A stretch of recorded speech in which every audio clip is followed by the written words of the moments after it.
hemos pretendido crear una opinión pública ibérica que sea, de momento, un medio de comunicación minoritario, especializado, pero para el que lo sigue, tiene eso en su móvil, en su ordenador, tiene esa mini opinión pública ibérica, y también hemos hecho un esfuerzo de reinventar y también rehabilitar el iberismo, que bueno, del lado español no hay problema, pero del lado portugués sí que durante mucho tiempo estuvo criminalizado. Aún así, siempre los estudiosos de este tema en Portugal reconocen que ha habido una pluralidad de versiones y que es un fenómeno oriundo de Portugal y que ha habido, como ellos llaman, sustos, ¿no? Epidemias de iberismo cíclicamente, ¿no? Y ahora mismo está habiendo un momento bueno para debatir estas cuestiones. De hecho, la semana pasada presentamos el trapecio en Lisboa y ha habido también recientemente una presentación en el Cervantes de Lisboa, un libro sobre iberismo.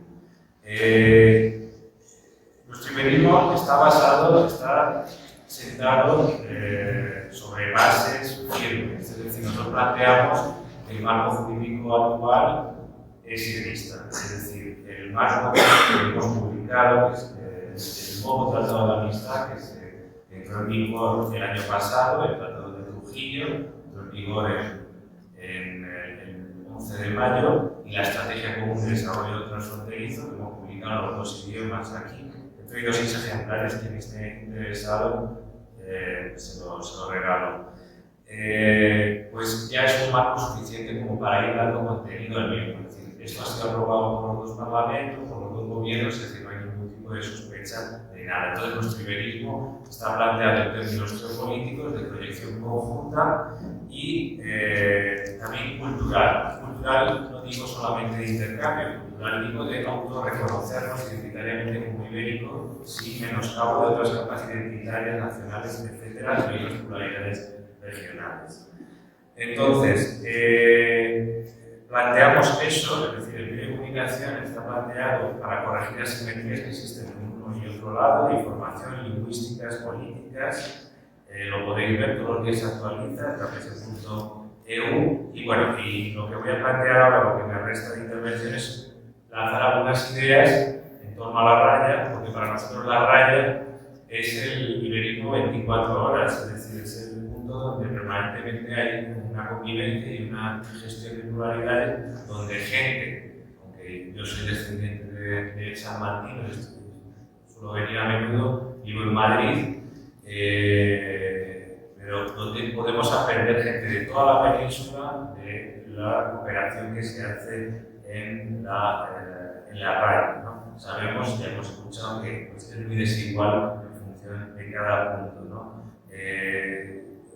Ideas, ya he hablado de una raya horizontal y otra vertical, ¿no? La horizontal es la luso-galaica, ¿no? Que está muy avanzada y evidentemente hay un cordón militar muy fuerte lingüístico, porque yo sí que creo que el español y el portugués son líneas fundamentales, salvo algunos elementos fonéticos, pero escritos son intercomprensibles, pero el nivel de intercomprensibilidad del gallego y del portugués es muy fuerte. Incluso podría decir que el portugués viene de alguna manera de gallego, ¿no? Entonces, de alguna manera es el mismo parentesco. Y en el lado leonés, evidentemente, todo lo que es esa raya vertical pues, es consecuencia del viejo reino de León, claro, que se partió, pero que quedó ese elemento de mediación cultural y lingüística en torno a todas esas variedades lingüísticas de leonés que hacen un poco de colchón, pero evidentemente la frontera hizo que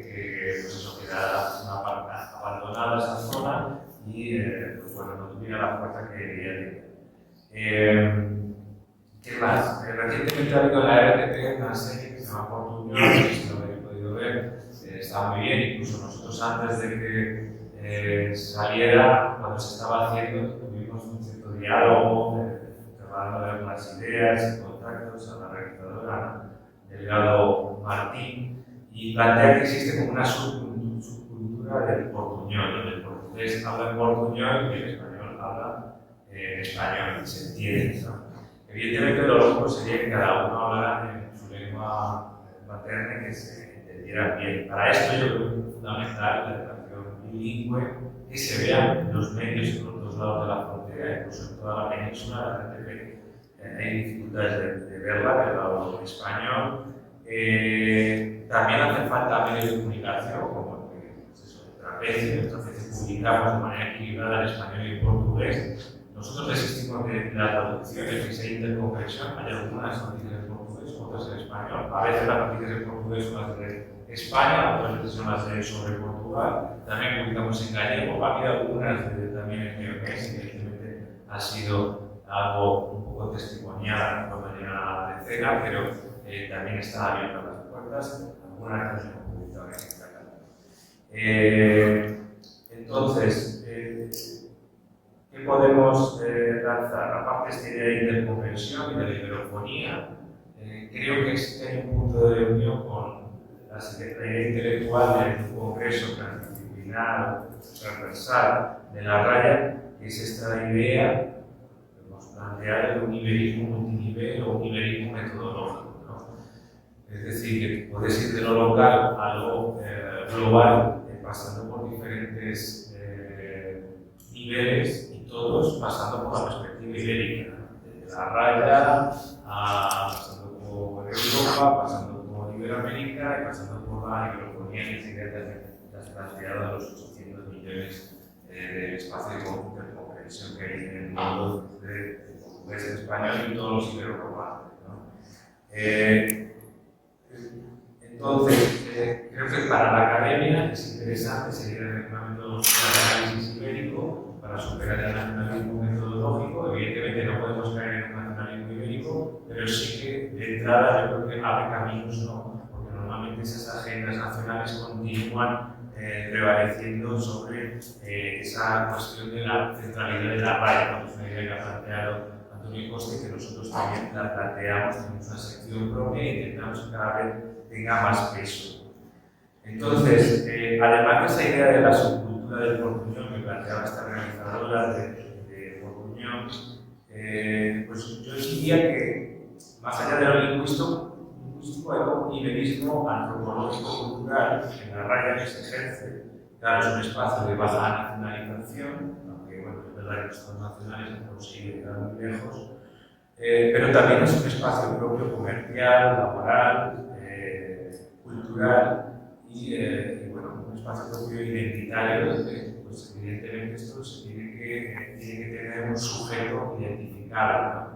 Durante un tiempo Daniel ejerció ese liderazgo, ahora se ha inventado la RECO, pero que está un poco paralizado por el tema de cómo están los gobiernos. Y bueno, hay una serie de narrativas y ideas que hay que ir alimentando porque es muy interesante. Por ejemplo, también la narrativa de la ETS Farad, que en Zamora es muy fuerte, en Portugal también en Salamanca hay elementos. La propia frontera hace una zona de doble éxodo.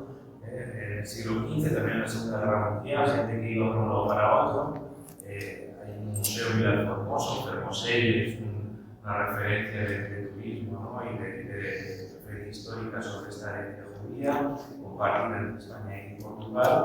Y bueno, pues hay que buscar elementos de complementariedad en la economía, insisto en el autorreconocimiento rayano e ibérico, y bueno, ese iberismo vivencial, ese contrabando de vivencias, ¿no?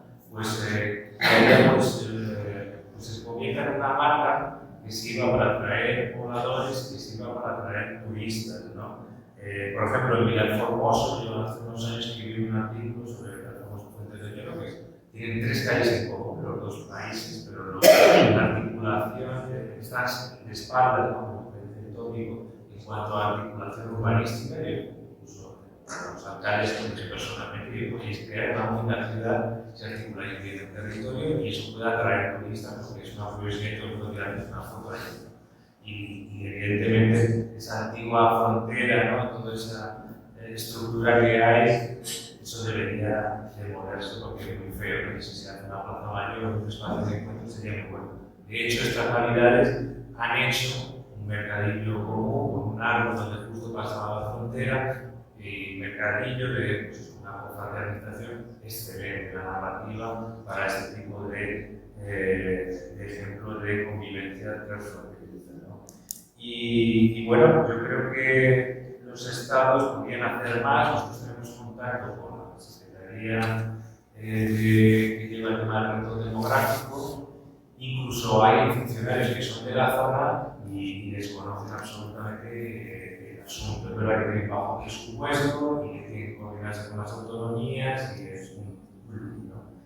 Entonces, yo creo que sí que los estados deberían plantearse abiertamente, aunque suene fuerte, repoblar con planificación, como se hacía, como se hace en otros países, de crear ciudades o agrandar ciudades, intentar crear algún tipo de economía de escala, a partir de ciudades de un tamaño razonable, intentar llevar a gente de Madrid, de otras zonas, donde sobre gente, para aquí. Yo, que soy enamorado de la raya, no me decido a ir. Claro, si yo no me decido a ir, imaginaos otras personas, entonces, claro, tendría que facilitar mucho el tema de alquileres baratos, todo tipo de información, el tema del teletrabajo, todo esto, si lo hacen muy bien, yo creo que sí que conseguiríamos llevar a gente, aparte del tema de los funcionarios de las administraciones centrales, que podría también ser una vía de intentar incrementar la población. Y bueno, yo más o menos pues dejo por aquí esto. Sí que a nivel de Salamanca, porque ya para cerrar, pues hay elementos que todavía se pueden potenciar más en esa perspectiva ibérica, que es, pues eso, aparte del propio iberismo de Unamuno, pues por ejemplo, que se unieran todos los espacios que promueven la lusofonía, ¿no? El Centro de Estudios Brasileños, que yo estoy bastante vinculado, el mundo de la antropología iberoamérica, el Centro de Estudios Ibéricos, pues bueno, ahora la reivindicación ahora de la Escuela de Salamanca, pues también hay una proyección de universidades como la de Mola y Coimbra, la Escuela Ibérica de las Paz, que se llamó, bueno, que me pusieron posteriormente, pues la Lusitania Romana, todo aquello del Reino de León, de potenciar ese leonesismo, vamos a decir, cordial.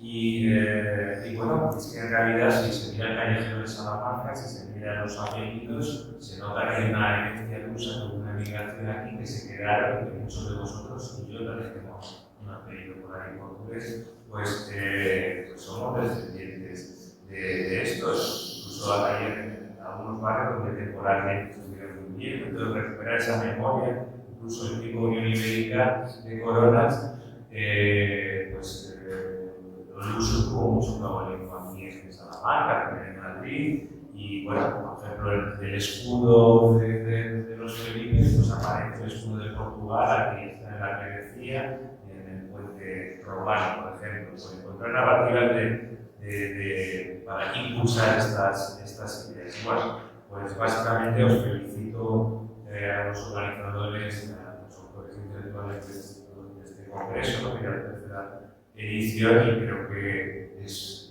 muy necesario y pues, muchas gracias.